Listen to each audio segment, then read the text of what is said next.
નમસ્કાર દર્શક મિત્રો, આપ જોઈ રહ્યા છો સાઈ ગ્રુપ મીડિયા હાઉસ સંચાલિત ઝટપટ ન્યૂઝ। સુરતમાં સતત આગના બનાવો યથાવત જોવા મળી રહ્યા છે, ત્યારે સુરતના લસકાણા વિસ્તારમાં વધુ એક આગનો બનાવ સામે આવ્યો છે। લસકાણા વિસ્તારમાં આવેલ ડાયમંડ નગરના અમૃત ઉદ્યોગ નગરમાં આજે એક કારખાનામાં આગ લાગવાની ઘટના સામે આવી છે। આગ ત્રીજા માળે આવેલ બંધ કારખાનામાં લાગી હતી, જેના કારણે આસપાસના વિસ્તારમાં દોડધામ મચી ગઈ હતી। આગ લાગવાની જાણ થતાં તાત્કાલિક ફાયર વિભાગની ટીમો ઘટના સ્થળે પહોંચી ગઈ હતી અને પાણીનો મારો ચલાવી આગ પર કાબુ મેળવવાના પ્રયાસ શરૂ કર્યા હતા। આગને કારણે ગાઢ ધુમાડો પ્રસરી ગયો હતો, પરંતુ ફાયર બ્રિગેડની ઝડપી કાર્યવાહીથી ભયજનક સ્થિતિ થતી અટકી ગઈ હતી। સદનસીબે ઘટનામાં કોઈ જાનહાનિ થઈ નથી। હાલ આ આગ લાગવાનું ચોક્કસ કારણો વિશે તપાસ હાથ ધરવામાં આવી છે। ફાયર વિભાગના પ્રાથમિક અંદાજ મુજબ શોર્ટ સર્કિટના કારણે આગ લાગી હોવાનું આશંકા વ્યક્ત કરવામાં આવી રહી છે। શું તમે શરીરના સાંધાના દુખાવાથી પીડાઈ રહ્યા છો કે પછી તમે કોઈ સ્પોર્ટ્સ ઇન્જરીથી પીડાઈ રહ્યા છો? લકવાની બીમારી બાદની પીડા સહન કરી રહ્યા છો? શું તમને સ્પાઇનલ પ્રોબ્લેમ છે? તો આ તમામ દુખાવાને હવે બાય બાય કરી દો, કારણ કે માસ્ટર ડિગ્રી ધરાવતા ખૂબ જ અનુભવી ફિઝિયોથેરાપિસ્ટ ડૉક્ટર અમિત પટેલ પાસે તમે આ તમામ સમસ્યાઓનું સચોટ નિદાન કરાવી ફરીથી નોર્મલ જિંદગી જીવી શકો છો। તો સરનામું નોંધી લો। Comprehensive care centre, DD street, library પાસે, અનુરાગ સારીઝની લાઇનમાં, નવસારી। પોલીસ ઠગોને પકડી જેલ ભેગા કરે છે, ત્યારે એક ઠગ પોલીસનો વેશ ધારણ કરીને લોકોને ઠગતો ઝડપાયો। સુરતમાંથી વધુ એક નકલી પીએસઆઈનો પર્દાફાશ થયો છે। સરથાણા પોલીસે નકલી વિજિલન્સ પીએસઆઈની ધરપકડ કરી છે। સરથાણા પોલીસે ટ્રાફિકની કામગીરી દરમિયાન બે વ્યક્તિને નશાની હાલતમાં ઝડપી પાડ્યા હતા, ત્યારે તેને છોડાવવા માટે સ્ટેશન આવેલા વ્યક્તિએ પોતાની ઓળખ વિજિલન્સ પીએસઆઈ તરીકે આપી હતી અને પોતાનું નામ પીએસઆઈ રોનક કોઠારી જણાવ્યું હતું, પરંતુ તેનું ઓળખ કાર્ડ ભૂલી ગયો હોવાનું પોલીસને જણાવ્યું હતું। ત્યારે તેની સઘન પૂછપરછ કરતા નકલી અધિકારીનો ભાંડો ફૂટ્યો હતો। આ ઈસમના ફોનમાંથી પોલીસ અને પોલીસની વર્દી પહેરેલા કેટલાક ફોટો પણ મળ્યા છે, ત્યારે આ ઈસમે અન્ય લોકોને પણ હેરાન કર્યા છે કે નહીં તે બાબતે વધુ પૂછપરછ કરી તપાસ હાથ ધરવામાં આવી રહી છે। સુરત શહેરના સરથાણામાંથી અસલી પોલીસના હાથે નકલી વિજિલન્સનો પીએસઆઈ ઝડપાયો છે, જેમાં નશાની હાલતમાં ઝડપાયેલા બે વ્યક્તિઓની ભલામણ કરવા માટે નકલી વિજિલન્સનો પીએસઆઈ સરથાણા પોલીસ મથકે પહોંચ્યો હતો, જ્યાં પોલીસની પૂછપરછમાં તેનો ભાંડો ફૂટ્યો હતો। હકીકતમાં સરથાણા પોલીસની હદમાં ટ્રાફિકની કામગીરી દરમિયાન બે વ્યક્તિ નશામાં ધૂત હાલતમાં પકડાતા બંનેને સરથાણા પોલીસ મથક લાવવામાં આવ્યા હતા। આ સમયે બંને પીધેલાઓની ભલામણ કરવા માટે એક વ્યક્તિ સરથાણા પોલીસ સ્ટેશને પહોંચ્યો હતો, જેને પોતાની ઓળખ વિજિલન્સના પીએસઆઈ રોનક કોઠારી તરીકે આપી હતી।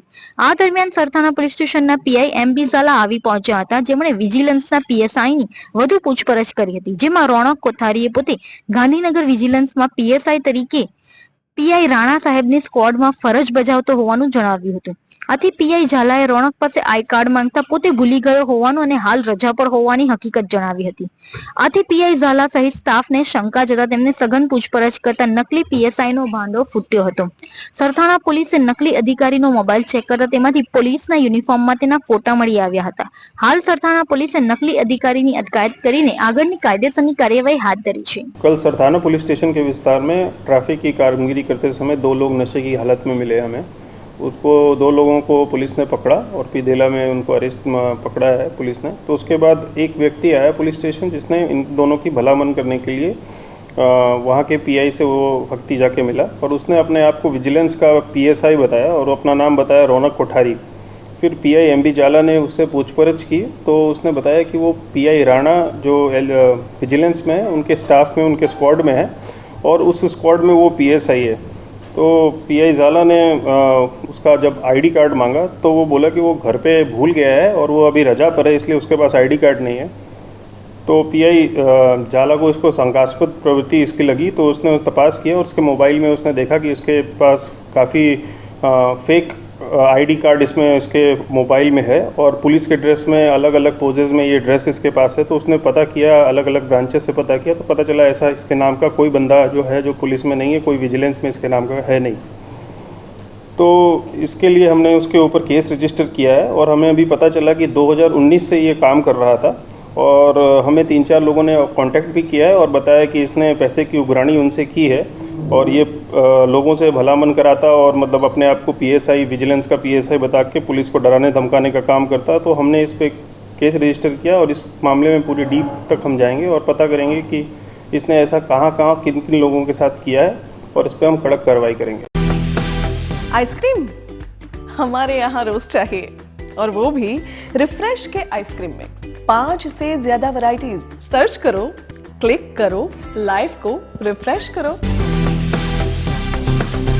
રાંધણ ગેસના બાટલાના ભાવમાં ₹50ના કોટિંગ વધારાથી ગરીબ અને મધ્યમ વર્ગીય વર્ગને કમરતોડ ફટકો પડ્યો છે। ગરીબ અને મધ્યમ વર્ગ મોંઘવારીમાં રોજબરોજ પીસાતો જાય છે। રોજબરોજની જિંદગીમાં ચીજ વસ્તુઓના ભાવ આસમાને આંબતા થઈ ગયા છે। આવી કાળની મોંઘવારીમાં ઘર ચલાવવું દુષ્કર બની ગયું છે। તેમ કહીને સુરત કલેક્ટરને આમ આદમી પાર્ટી દ્વારા આજે આવેદનપત્ર આપવામાં આવ્યું હતું। આ મુદ્દે વિરોધ કરતા વિપક્ષ નેતા પાયલ સાકરિયાએ જણાવ્યું હતું કે તાજેતરમાં રાંધણ ગેસના સિલિન્ડરના ભાવમાં ₹50નો વધારો કરી ગરીબ અને મધ્યમ વર્ગીય લોકોના રસોડાના બજેટને મોટી અસર થાય તેવું કામ કર્યું છે। આથી મહેનત મજૂરી કરનારા ગરીબ અને મધ્યમ વર્ગના લોકોને ગેસના ભાવમાં થયેલા વધારો પરવડે તેમ નથી, અને જો આ ભાવમાં વધારો પાછો ખેંચવામાં ન આવે તો કરોડો લોકોને 2 ટંકનું ભોજન ખાવાના પણ ફાફા પડે તેમ છે। આથી રાંધણ ગેસના ભાવમાં કરવામાં આવેલો ₹50નો વધારો તાત્કાલિક અસરથી પરત ખેંચવામાં આવે અને ભાજપે આપેલા ચૂંટણી વચનો પ્રમાણે ગુજરાતના લોકોને પણ સબસિડીવાળા સસ્તા ગેસના બાટલા મળે અને આ વર્ષે દિવાળી, હોળી જેવા તહેવારોના સમયમાં ગેસના બાટલા ફ્રીમાં મળે તેવી વિપક્ષ નેતા પાયલ સાકરિયા દ્વારા માંગ કરવામાં આવી છે। આજે સુરત શહેર આમ આદમી પાર્ટી સંગઠન દ્વારા અમે કલેક્ટરશ્રીને આવેદન આપવા માટે આવ્યા છીએ કે જે કેન્દ્ર સરકાર દ્વારા જે રાંધણ ગેસના ભાવમાં જે ₹50નો જે વધારો કરવામાં આવ્યો છે તાત્કાલિક ધોરણે પાછો ખેંચવામાં આવે। આર્થિક પરિસ્થિતિ ખૂબ ખરાબ છે, મોંઘવારીની સામે લોકો લડી રહ્યા છે અને આપણને પણ ખબર છે કે આર્થિક પરિસ્થિતિ નબળી હોવાના કારણે એની સામે ના લડી શકવાના કારણે ઘણી બધી આત્મહત્યાના કિસ્સાઓ આપણે જોયા છે।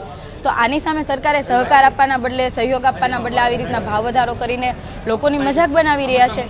જે સમયે ભાજપની સરકાર નહોતી ત્યારે આ જ ભાજપના નેતાઓ વચનો આપતા હતા, વાયદાઓ આપતા હતા કે અમારી સરકાર બનશે તો અમે ભાવ ઘટાડો કરીશું।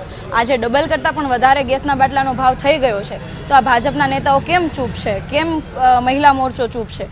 આજે અમે માંગ કરીએ છીએ કે તમે બોલી ન શકો તો કાંઈ નહીં, પરંતુ અત્યારે સરકાર તમારી છે તો ભાવનો ઘટાડો તો કરો, લોકોને થોડીક તો મદદે આવો। જ્યારે ચૂંટણી આવે છે ત્યારે ચૂંટણી ઢંઢેરામાં તમે ₹500ના સિલિન્ડર આપવાની વાત કરો છો, મફતમાં તહેવારે મફતમાં આપવાની વાત કરો છો, પરંતુ જેવી ચૂંટણી જાય એટલે તરત જ તમે તમારો રંગ અને તમે તમારી લાયકાત બતાવી દેતા હોય છે, અસલિયત બતાવી દેતા હોય છે।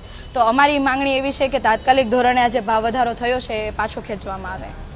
નવસારીમાં રાહત દરે ઉત્તમ સારવાર મેળવવાનું સ્થળ એટલે કેજલ life in multi speciality hospital, જ્યાં સામાન્ય ઓપીડી ઉપરાંત સર્જિકલ, બાળરોગ, સ્ત્રી રોગ, ઓર્થોપેડિક જેવા વિવિધ વિભાગોના નિષ્ણાંત તબીબો, અત્યાધુનિક સુવિધાઓ સાથેનું આઈસીયુ તેમજ મા કાર્ડ અને આયુષ્માન કાર્ડ હેઠળ સારવાર ઉપલબ્ધ છે। તો આ હોસ્પિટલનું સરનામું નોંધી લો। નેશનલ હાઈવે નંબર 48, સ્વામિનારાયણ મંદિર સામે, કબીલપુર, નવસારી। અને વધુ માહિતી માટે સ્ક્રીન પર દેખાતા નંબર પર સંપર્ક કરો।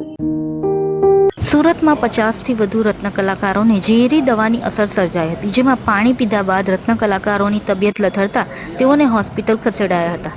કાપોદ્રા વિસ્તારના મિલેનિયમ બિલ્ડિંગમાં આવેલી અનબ જેમ્સ નામની કંપનીમાં આ ઘટના બની હતી। સુરતમાં 50થી વધુ રત્ન કલાકારોને ઝેરી દવાની અસર થઈ હોવાનું સામે આવ્યું છે। સૂત્રોના જણાવ્યા મુજબ પાણી પીધા બાદ રત્ન કલાકારોની તબિયત લથડવા લાગી હતી, જેથી તેઓને સારવાર અર્થે હોસ્પિટલ ખસેડવામાં આવ્યા છે। 50થી વધુ રત્ન કલાકારોની તબિયત લથડતા તેમને હોસ્પિટલ ખસેડવામાં આવ્યા છે। પીવાના પાણીમાં અનાજમાં નાખવાની દવા ભેળવવામાં આવી હોવાની આશંકા લોકોએ વ્યક્ત કરી છે। ત્યારે હાલ આ સમગ્ર ઘટનાને લઈ પોલીસે ઘટના સ્થળે પહોંચી વધુ તપાસ હાથ ધરી છે। આ સમગ્ર મામલે પોલીસ દ્વારા તપાસનો ધમધમાટ શરૂ કરવામાં આવ્યો છે। તો અત્યારે સેલ્ફોર્સ નામની દવાની પડીકી પણ ફિલ્ટર પાસેથી મળી આવી હોવાનું સૂત્રો પાસેથી જાણવા મળ્યું છે। आज कापोद्रा पुलिस स्टेशन के विस्तार में मिलेनियम कॉम्प्लेक्स में अनब जेम्स नाम की जो कंपनी है उसमें सुबह कुछ लोगों ने कंप्लेन किया पुलिस स्टेशन में कि ऐसा घटना हुई जिसमें एक पानी के टंकी में किसी असामाजिक तत्व ने सेल्फोस जो पॉइजनस सब्सटेंस होता है उसका पैकेट फाड़ के डाल दिया था। लकीली सेल्फोस का जो पैकेट होता है उसमें 2 पैकेट्स होते हैं, बाहर की प्लास्टिक की पड़ी की होती है और अंदर में उसके एक और पैकेट होता है, तो अंदर का पैकेट फट फटा नहीं था। और जब इन्होंने वर्कर्स ने कंप्लेन किया तो मालिक ने जो अच्छी सोच दिखा के सबको हॉस्पिटल भेजा, किरण हॉस्पिटल और डायमंड हॉस्पिटल, और अभी तो किसी की जान माल की हानि नहीं है। और लेकिन ये काफ़ी सीरियस घटना है और इस पर हम तपास कर रहे हैं। फॉरेंसिक्स की टीम भी हमने बुलाई है, अभी CCTV फुटेज हम देख रहे हैं और जो भी जिसने भी किया हो उसके खिलाफ हम गुना दाखिल करके कड़क कार्रवाई करेंगे। એવી કઈ હોસ્પિટલ છે જ્યાં કેન્સર માટે સર્જરીની સેવા હોય, કીમોથેરાપીની સારવાર હોય, રેડિયેશનની સારવાર હોય, PET CT સ્કેન હોય, કેન્સરની પેથોલોજી હોય, મેમોગ્રાફી હોય, એટલે કે બધું જ. હા, બધી જ સારવાર એક જ હોસ્પિટલમાં હોય. તે છે નવસારી નિરાલી કેન્સર હોસ્પિટલ.